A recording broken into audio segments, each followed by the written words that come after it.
আল্লাহ সুবহানাহু ওয়া তাআলা বলছে যে মুহাম্মদ আপনার উম্মতদেরকে বলে দিন ইল্লা মান তাব, যে অপরাধ গুনাহ থেকে ফিরে আসে, তওবা করে, ওয়া আমানা, ঈমান আনে, ওয়া আমিলা আমালান সালিহা, তার হাজার লক্ষ সহস্র কোটি গুনাহ থাকুক,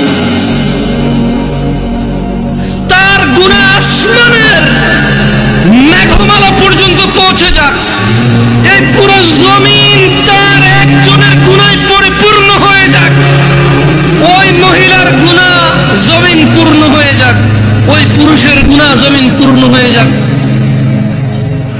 মুহাম্মদ সাল্লাল্লাহু আলাইহি ওয়াসাল্লাম আপনার উম্মতকে বলেন, সে যদি তার গুনাহকে মাপার দরকার নাই, তার গুনাহ কত কত ওজন কত সংখ্যা মাপার দরকার নাই, ওকে বলেন। এটা সূরা ফুরকানের আয়াত। আমি কোন হাদিস বলছি না যে আপনি জাল বলবেন, দঈফ বলবেন, মুনকার বলবেন, মাওযু বলবেন, তর্ক বিতর্ক শুরু করে দেবেন। এটা কোরআনুল কারীমের আয়াত, এর অনুবাদ করছি।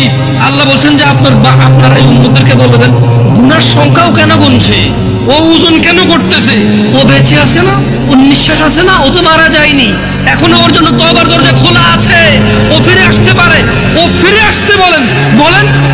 ও বলুক আল্লাহ যারা করেছি আর করবো, তাহলে তওবা করছে, কি করছে? তওবা। এবার বলতেছি আল্লাহ তাকে বলেন ওয়া আমানা, ঈমান আনতে বলেন, ওয়া আমিলা আমালান সালিহা, ভালো কাজ করতে বলেন, এবং তাকে বলেন আমি আল্লাহ ফাউলাইকা ইউবাদদিলুল্লাহু সাইয়্যাতিহিম হাসানাত, তাকে বলেন তার পূর্বের সমস্ত গুনাহ আমি নেকিতে পরিবর্তন করব।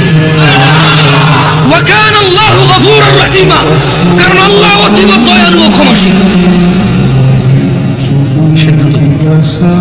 আমি চলে গেলাম, তুমি থেকে যাও, আমি এখন চলে গেলাম, তুমি থেকে যাও। তোমার পূর্বের গুনাহ 20 বছর, 50 বছর, 30 বছর, 60 বছর, 70 বছর, কত বছর তুমি জানো। তোমার রব বলেছে ফিরে আসো, যে গুনাহ ফিরে আসো, এগুলো আর করা যাবে না। আগের সমস্ত গুনাহের জন্য